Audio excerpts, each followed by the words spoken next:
Okay.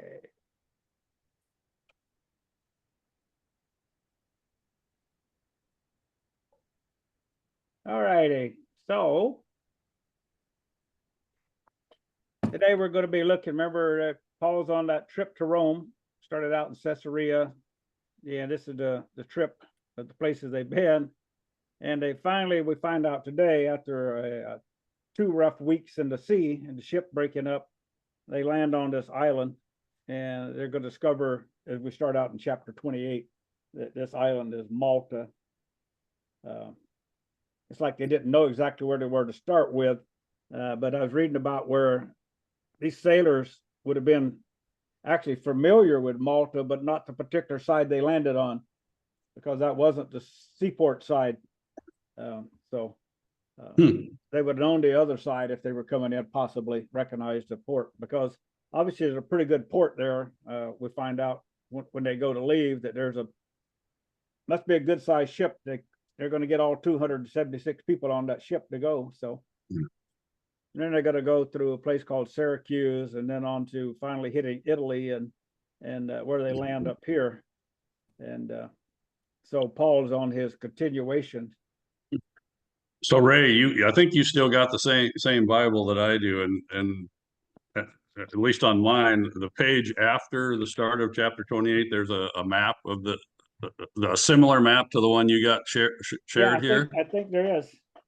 Yeah. Anyway, I got a kick out of it because the map that Ray showed was a fairly straight line from Crete to Malta, but on this one it's a squiggly line, which I think I love that. Oh, that's kind of funny. I mean, because obviously they're tossed in the storm. Yeah, right in here it's like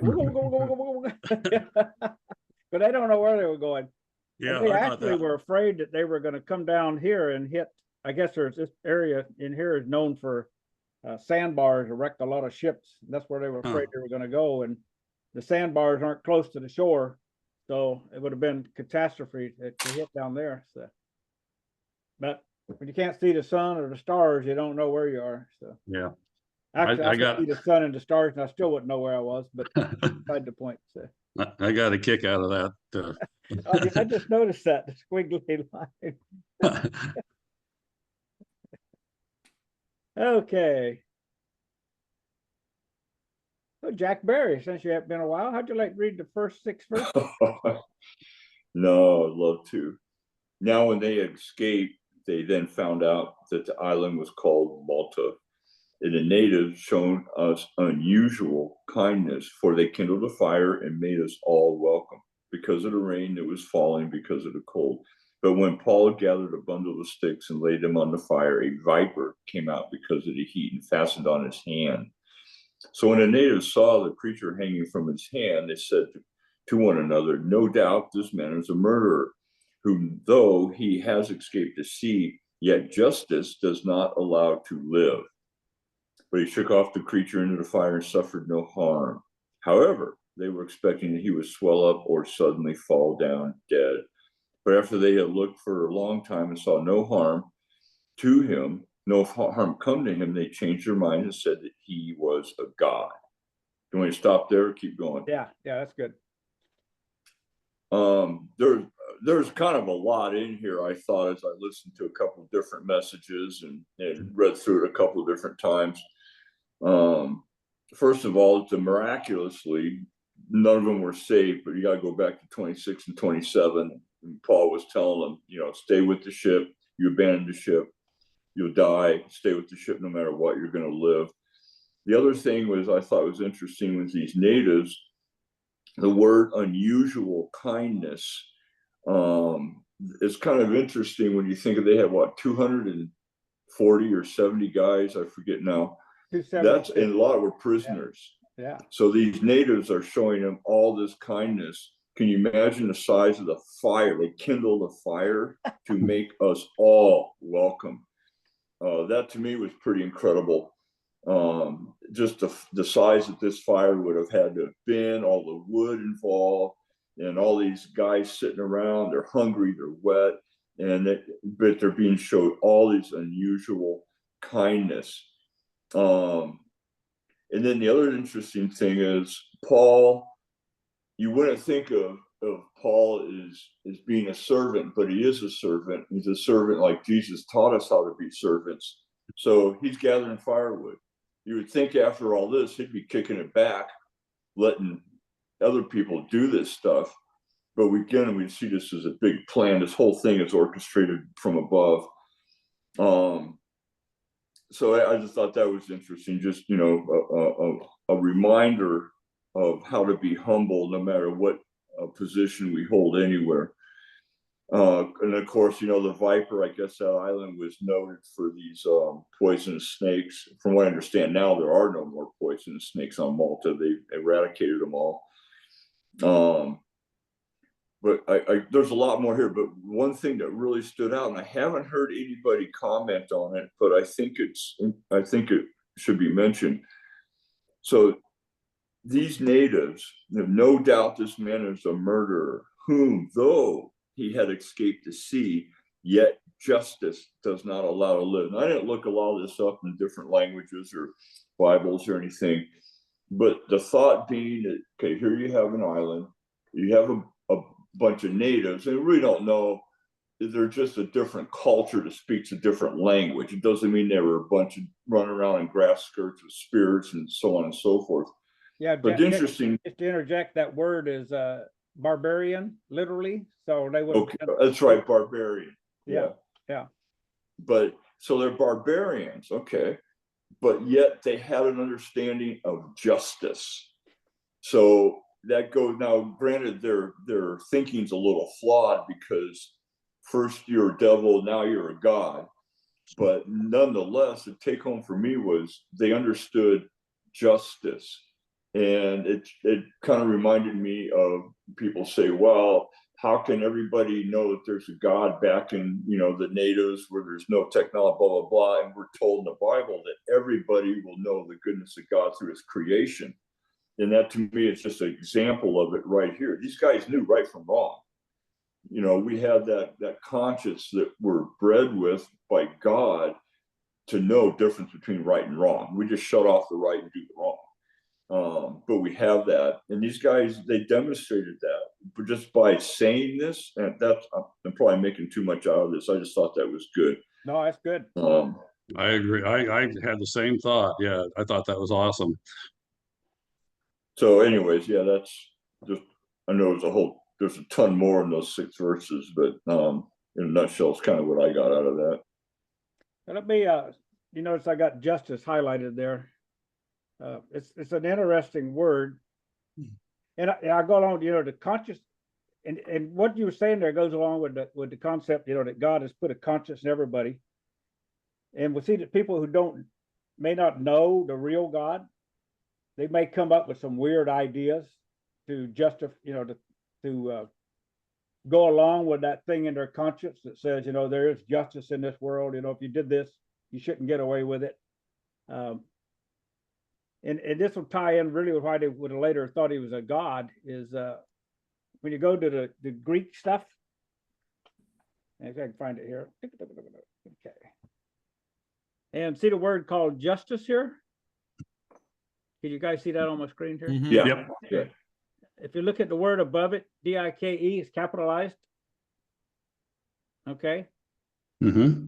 So Okay. we go over here and we find that there was this Dike or Dicey, the personification of justice. So they actually had a goddess of justice. And that would have been a daughter of Zeus and Themis. Anyway, she's considered one of those things. She watched over the deeds of men and approached the throne of Zeus with lamentations whenever a judge violated justice. And that's kind of where we get our scales from, Our Lady Justice. So Interesting. Yeah, it is interesting. So when you go back here, and they do have that concept, it's not necessarily rightly aligned, but they do have that concept that there is might call it identity or a deity tied somehow to justice, which is not a wrong concept, because we find out in the scriptures that God is a God of justice. And even though some things right now don't look like they're just, the Bible tells us that someday everything will be set straight.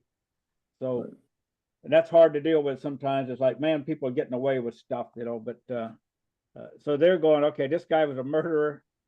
He escaped the sea, but justice. So, you know, you're wondering, they use that word, and I think it's the only place it's actually used in the scriptures is with that particular word, that the name of that goddess.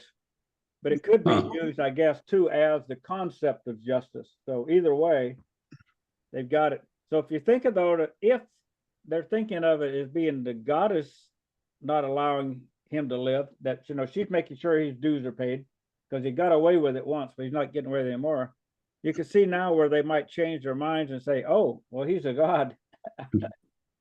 He must be a god because Lady Justice didn't take care of him. So I'll tell you what stood out with me in reading this part. One is, who'd have thought to use a viper to further your cause? Only God could figure that one out.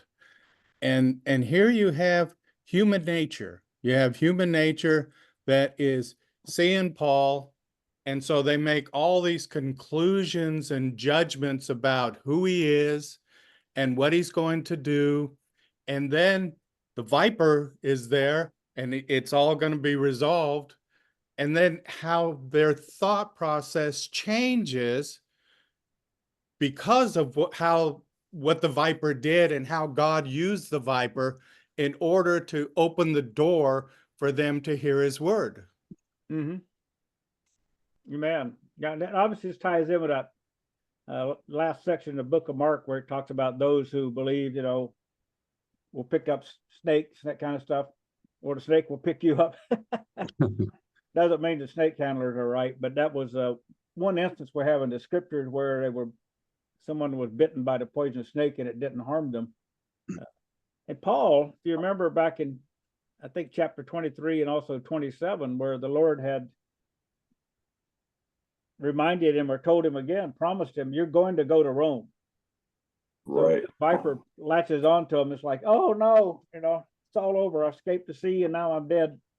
It's like, I'm going to Rome. God told me I'm going to Rome. I'm standing before Caesar. This snake is not stopping me, you know. Yeah, I'm almost there. I'm not stopping. No. But I can see, and I'm with George. What a visual picture of, hey, there's something unusual about this guy, and they're watching him. So let's see if that's Joe. Nope. Okay. They're expecting him to swell up and suddenly fall dead. They looked for a long time. So, and I like, Jack, what you shared about him being that servant. Now, I think that's important for us to pick up on it. Yeah. Don't sit around and let other people do the work. Yeah. Lend a hand. Yeah, I remember hearing Pastor Chuck Smith talk about things like that. You know, he talked about he used to even go out in the parking lot and back in the old days when people smoked right after the service was over, you know. He'd go out and pick up cigarette butts out of the parking lot and that kind of stuff. And you know, just to keep the place looking good. So yeah, it's you remind me, I messed up my screen. I don't know what you guys are seeing, if anything, but I can't see you. I don't know what I did, but anyways, I was on cameras the other day during second service, and I saw some movement in one of the rooms, and so I was checking out, and it was our associate pastor vacuuming the floor during second service to one of the rooms. It just felt like, you know, I always see the guy bebopping around doing stuff like that, whether it's after service, in between, he's always doing something. I just thought, you know what, that's a servant. Anyways, just you remind that. Yeah, it's important for us to keep that in mind. So you lost us? You can't see us? No, I don't know what I did. I was trying to change my name thing. Oh, you probably got, do you have a little icon down there anywhere that says video? Right now I have a little thing that says background video filter, none, and blur. I have a green screen. I don't know how to get rid of it. Jack, I'm sorry for laughing, but that's the kind of stuff I do, and then I have to call my wife to fix it. Yeah. Well, I'm hitting everything I can find. Nothing's working. Hey, maybe you should log out and come back in. That's what I would. I'd log out and come back in. Okay, that's what I'm doing. It's still there. click it on video. What's it do? Nothing? Video filters. Just has different filters, background. Oh man, sorry, what a bummer. Yeah, we can still see you really good, so don't start doing weird things. So Yeah. I'll just leave it alone. Hopefully when I come back, log back on next week, it'll self-correct. it'll be there. There you go. Reboot. That happens with Larry. I do Zoom with Larry and George on Monday and Friday, and almost every time we come on, I can't see Larry, so he has to yell for Becky. Becky, where are you? All right.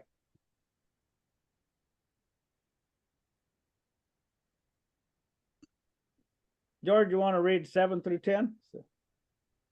Sure.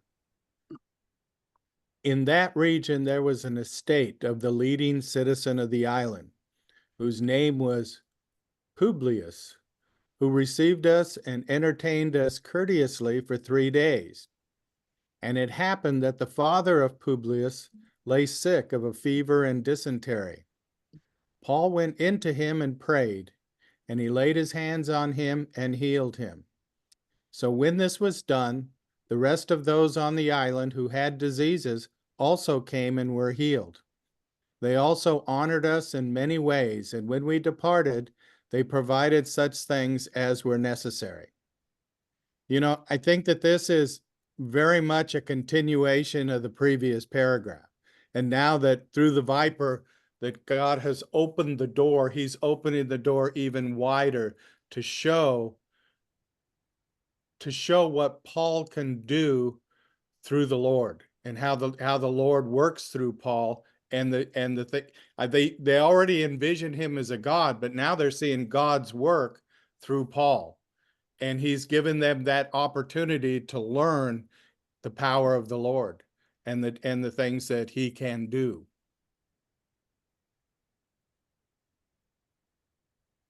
This guy was the magistrate. They say that according to the wording back there, he would have been the leading Roman representative on this island. So that's good, George. And knowing Paul, you know, they might have thought he was a god, but I strongly suspect as the days unfold, he kept giving credit back to the true God, so that they would know the true God and it wasn't him. Right, absolutely. And I've wondered, I don't know, you know, what it says, received us. Is this all 276 people? Because remember on the ship, we don't know how many prisoners there were, okay? We don't know how many soldiers there were. We had some prisoners. You probably had some passengers who were just trying to get to Rome, right? Started out on the ship heading to Rome. So I think you've got a mix. I don't think everybody who was not a crew member or a soldier was a prisoner, but that's just speculation on my part. But we don't know how many of each one there were. Yeah. And when it says who received us, did this guy receive all 276 people and entertain them for 3 days? I mean, that's remarkable. I don't know. I don't know. I gotta, can we back up a little bit? I just tumbled to something here that I don't, in verse 1, it says, now when they had escaped, they then found out that the island was called Malta. Mhm. They, implying that maybe Luke wasn't with them, No, because when you then go to on verse 2, you'll see there. verse 2, he says us, and the natives showed us unusual kindness. So I don't know.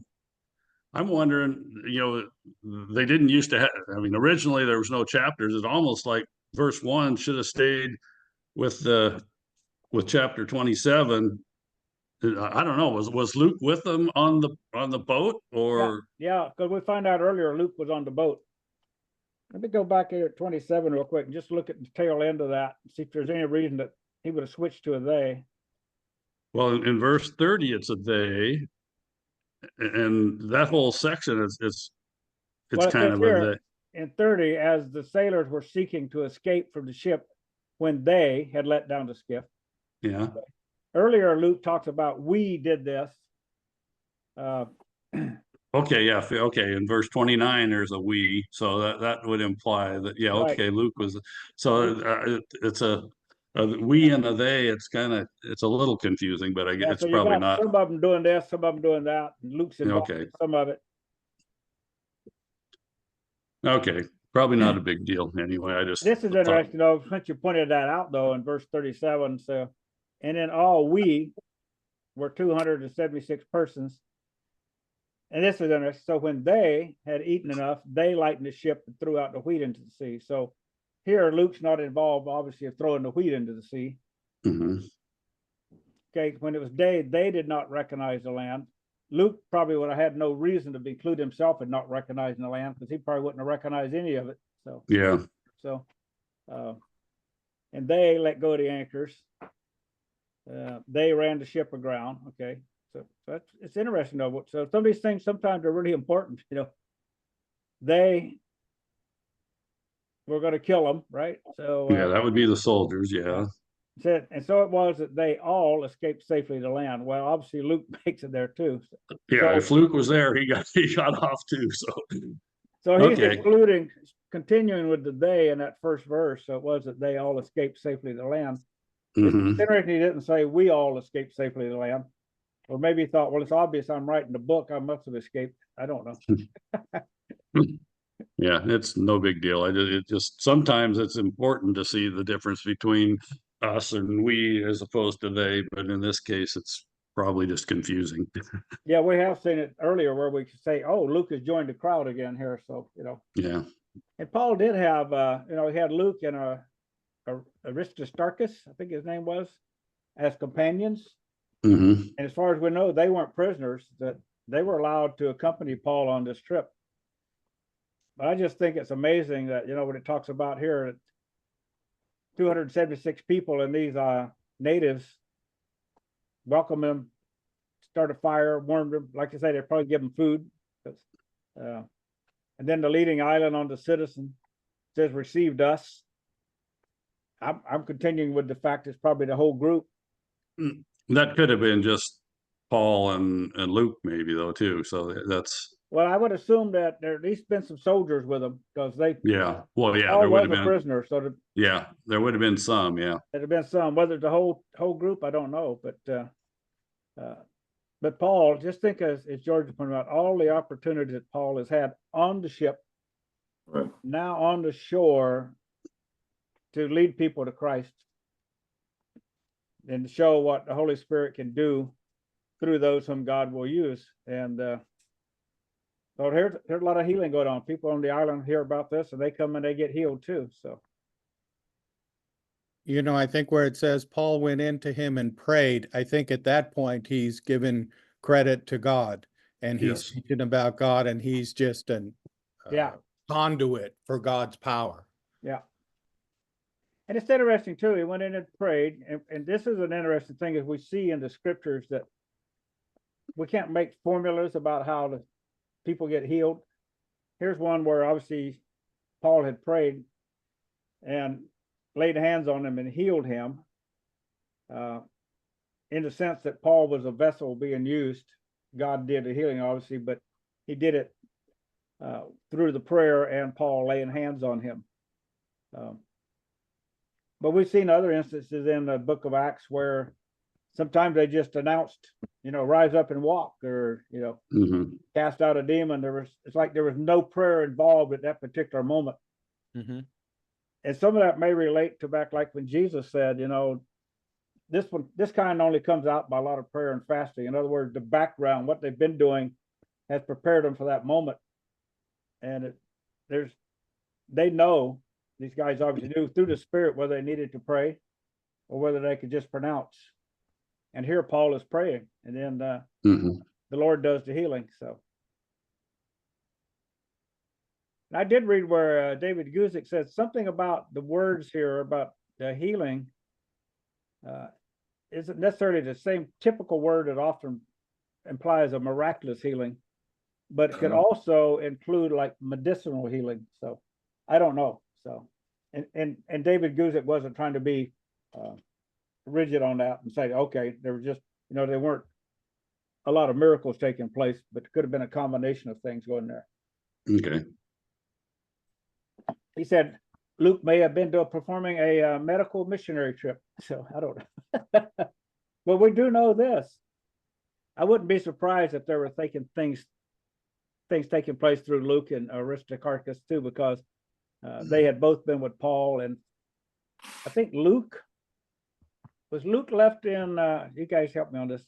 Was he left in Thessalonica or Philippi for a couple of years? I'm thinking it was Philippi, but I'm not sure of that. So he must have been, pretty instrumental in establishing the church. For Paul to have left him with one of the brand new churches. So anyway, so now, yeah, like I say, boy, there's a big impact being made on this island of Malta. So okay, Jack Swanson, you want to read 11 through 16 there? Sure.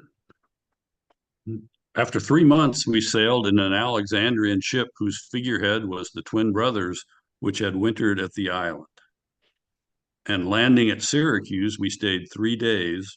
From there, we circled around and reached Rhegium. And after 1 day, the south wind blew, and the next day we came to Puteoli, where we found brethren and were invited to stay with them 7 days. So we went toward Rome. And from there, when the brethren heard about us, they came to meet us as far as Appii Forum and 3 Inns. When Paul saw them, he thanked God and took courage. Now, when we came to Rome, the centurion delivered the prisoners to the captain of the guard, but Paul was permitted to dwell by himself with the soldier who guarded him. Is that where I was supposed to stop? Yeah. Okay. So I guess they stayed on Malta for 3 months, and then they got on. And once again, at this point, we don't know how many of them. The we is probably Luke and Paul and some guards, but we don't know how many of the 276 went on. Well, I will interject. We know that the prisoners were there. Yes, Okay. there's more than one. Yeah, that's true. Yeah. Okay. Okay. So the figurehead of the Alexandrian ship was the twin brothers, which my footnote says was the 2 sons of Zeus, Castor, and Pollux, mythical figures revered by sailors as protectors on the sea. So that hopefully was a little bit of comfort for the sailors that had just been through a real bad situation. They should have took that boat the first time. Yeah. Well, I think it was more the weather than the boat, but they were in. Okay, they landed at Syracuse, which is, if I'm right, is on Sicily, the island of Sicily. Oh, wrong one. I was going to show you here. Yeah, right there. Okay. Go to there and there. Yeah. Okay. So they have a little short hop to get from Sicily to to Italy. They circle around and reached Rhegium. And I don't know if it had been me, once I hit Italy, I don't think I would have got on another boat to try to make it to Rome. I think I would have just started walking. I don't think I would ever want to get on a boat again after that. But they did. they got on there at Rhegium. They again. Well, they had a fair wind, the wind they wanted, so they sailed to Puteoli, and they found some brethren, were invited to stay with them for 7 days. So there are believers in Italy, clearly, because Paul had been writing letters to Rome and the brethren in that area. Then they went on. They did actually, apparently by foot, to Rome, and from there the brethren heard about us, and they came. And I think I read where they walked 30 miles or more to meet them, and we saw them. He thanked God and took courage. And then they finally did make it to Rome, and the centurion delivered the prisoners to the captain of the guard. So the centurion and his soldiers had done their duty, and Paul was permitted to dwell by himself with the soldier who guarded him. So apparently in that whole trip, he gained enough trust where they knew he wasn't going to cause any trouble. So he basically just had one guy living with him, sort of as a guard, sort of as a companion. So Very good. Yeah. Go back to the map there real quick, because they left Malta, landed at Syracuse at that time. It may still be, I don't know, but at that time it was the capital of Sicily. And then they came, like this Jack said, they got to the boot here, Regium. And that would have really been a long walk, but they went up to the main port. This Puteoli is yeah, it's now known as whatever this word is, Pozzuoli, yeah, and it's on the north side of the Gulf of Naples, about 5 miles west of Naples. okay, And I was reading some other things about that particular port. That was the main port at that particular time in the 1st century. Said that all the wheat and stuff, a lot of wheat came from Alexandria, Egypt. So that's probably they're on another wheat ship. Remember, they'd been on one before, and they had to throw it all overboard. mm-hmm. So on another wheat ship, they'd land there, and then they would cart it to Rome. And they also said that this is where they would bring in the lions and all that stuff later for the Colosseums and stuff, to bring them in through that port. So Did you notice the name change from our map in our Bible, Jack and Ray, and on the map and in the Word, and then you look up at Ray's map, and 3 inns is 3 taverns. yeah, 3 taverns. Yeah. Yeah. Oh, yeah. They sweetened it up for the Bible. Yeah. So apparently an inn is a tavern. Yeah, the inn was a tavern in those days. So Yeah. whoop, where'd I go? Yeah, not all taverns are inns, but I guess in those days there were. It was just, it was a whole hospitable thing there, kind of like. Yeah. Yeah, but I had eating and everything in there, I guess from some of the things I've seen about England, they still have a lot of places kind of like that. That's kind of like a tavern and an inn and a motel are pretty much synonymous in some areas. So if you found one, you got the whole thing right there. So Mm-hmm. It blows my mind. Okay, they come here into Puteoli, they found brethren, and they were there 7 days. So light bulb kind of went off just a minute ago as Jack was reading there. It's like, well, how do these people up here know to come down to see Paul? Well, that 7 days, I bet some of those guys hoofed it up there and said, hey, Paul's here, come see Paul. Because he had written a letter to Rome, sometime prior to that. So plus, Aquila and Priscilla, remember those guys? Mm-hmm.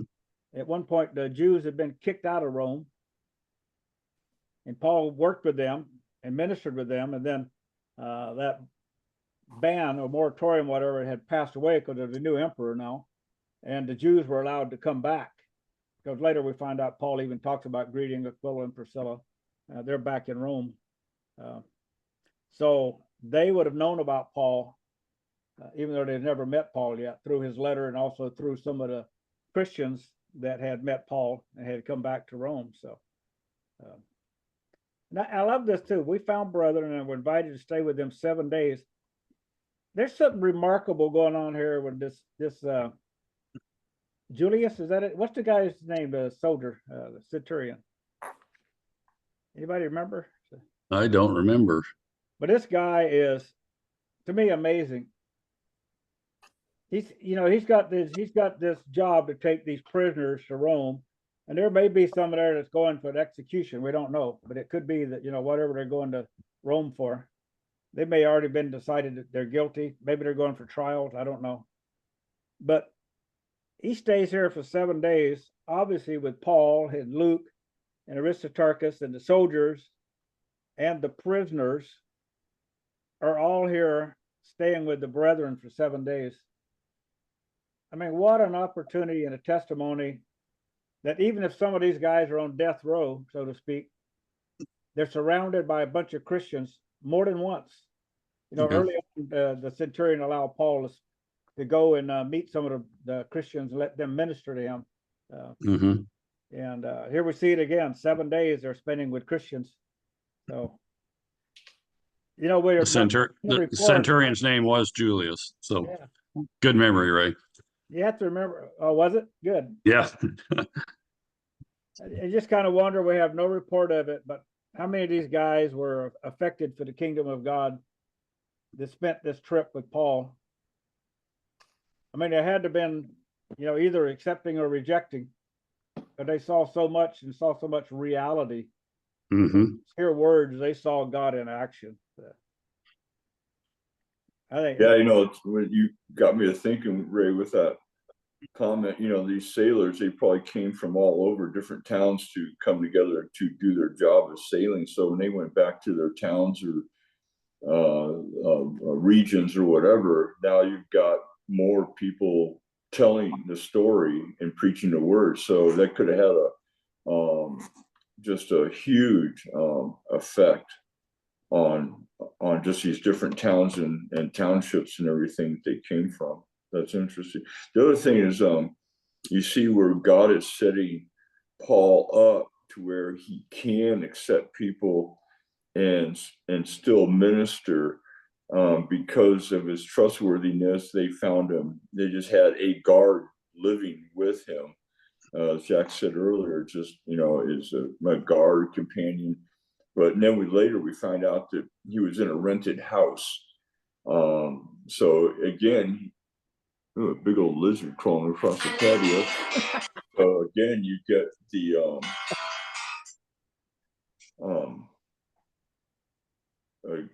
God just setting things up for the future, the next few days when he's getting ready to address everybody. And you find out he lives there, I think, quite a few years. But anyways, I kind of lost my train. Sorry about that. that lizard did it to you. That's the lizard. And then my hearing aid started ringing with a phone call I just canceled. Well, you know, also what effect happened to the prisoners in terms of how many of them came to the Lord? Yeah. Oh, exactly. By being with Paul, on even if they're on their way to be executed, they had an opportunity to be saved. Yeah. Yeah. And like Jack said, with all the crew members and soldiers coming from Yeah. all over the place, they go back home and tell the story. And it's like, oh my goodness. Yeah. And like I say, you probably got some people on death row. People could be thrown in prison a long time or whatever, but they've had a chance to come to know Christ before they die. Yeah. And how many of them do? You know, we don't know. We don't even know how many there were to start with, but I would not be surprised that some of these guys are in heaven. Yep. On that trip, you know. So we'll get to hear the story firsthand. Yeah, you got that many people, they see that much going on, you know, with not only with Paul, but with Luke and his companions, and then spending 7 days surrounded by Christians taking care of you. I mean, talk about the hospitality. They've invited this whole crew in. Hey, we got the soldiers and the centurion, and we got these prisoners, and basically the church has welcomed them and taken care of them for 7 days. That's just blows my mind. And to speak to the centurion would actually stay there for 7 days. So that this take place, and said, you know, because you think by now, man, I got to get to Rome. I am sick and tired of this trip. So, but hangs in there. So very amazing.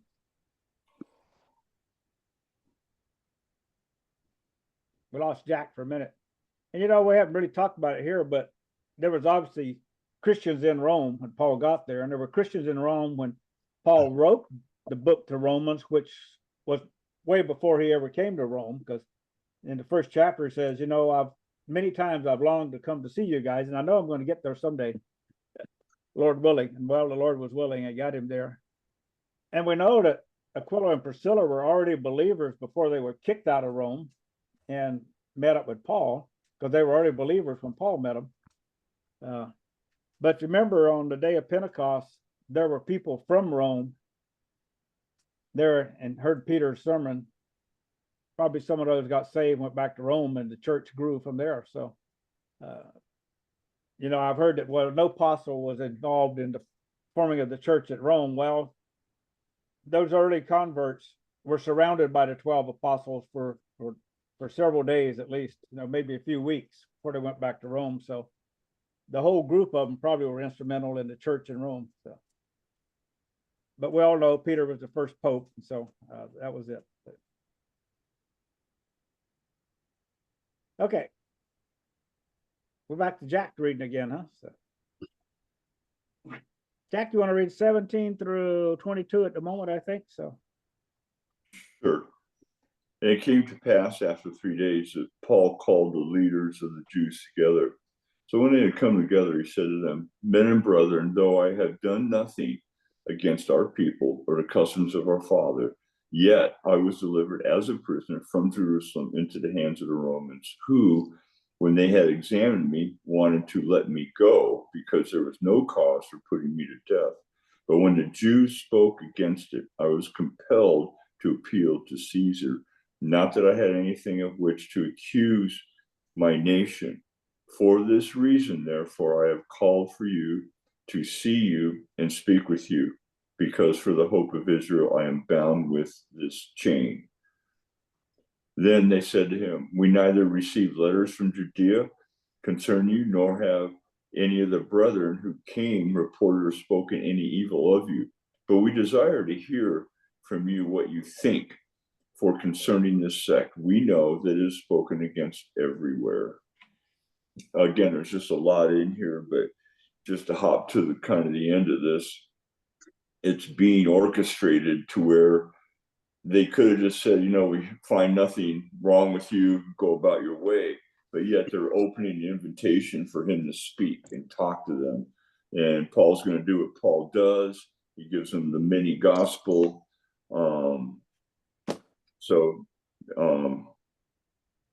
There's a lot above that where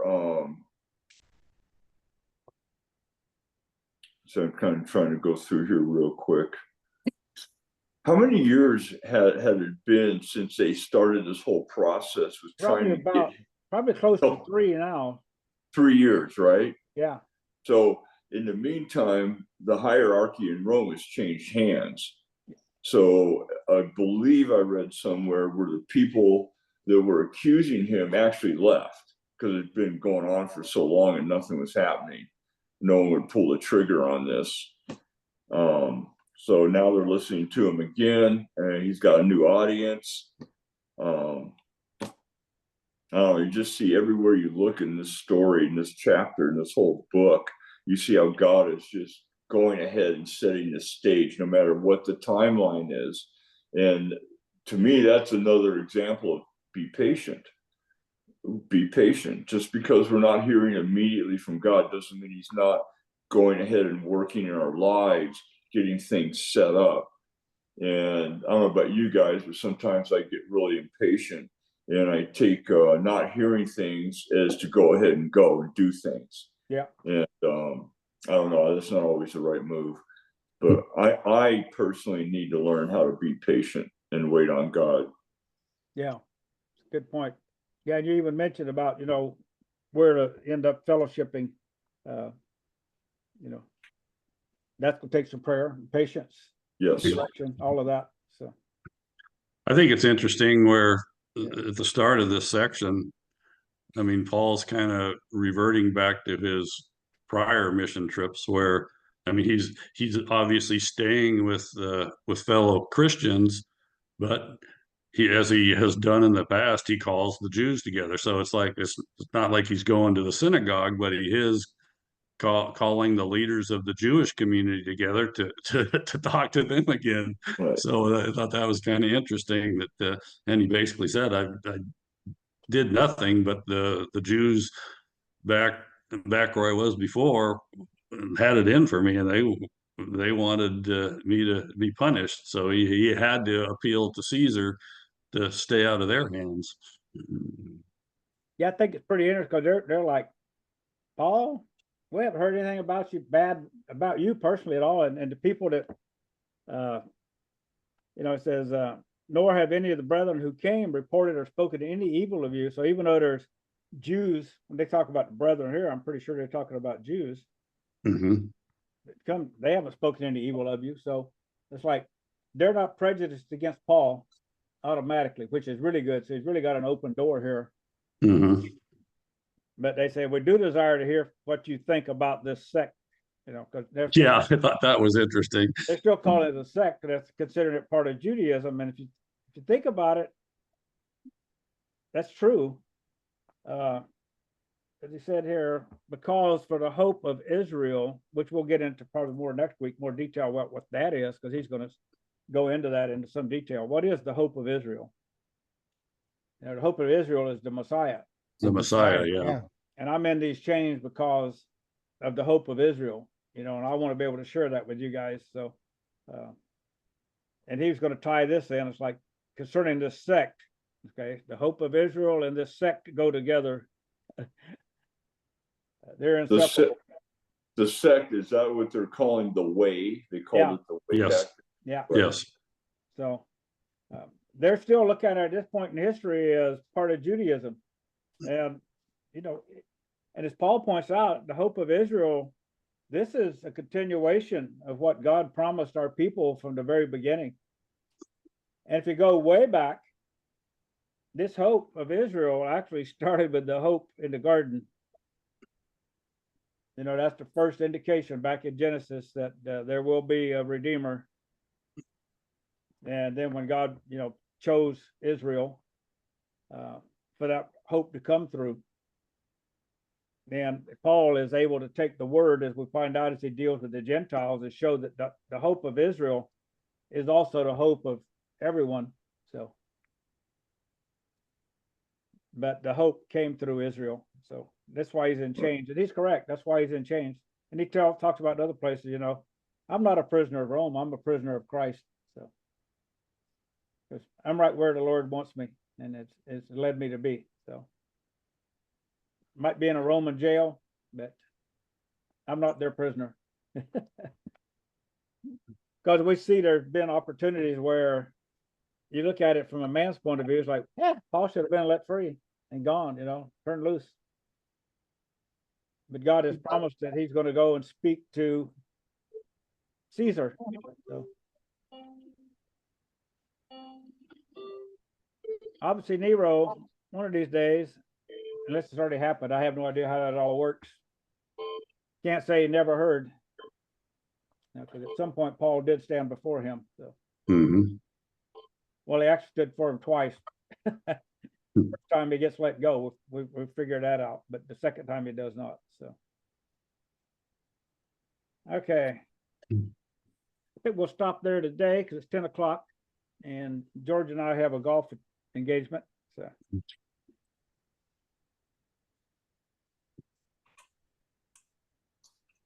Where's recording? Okay.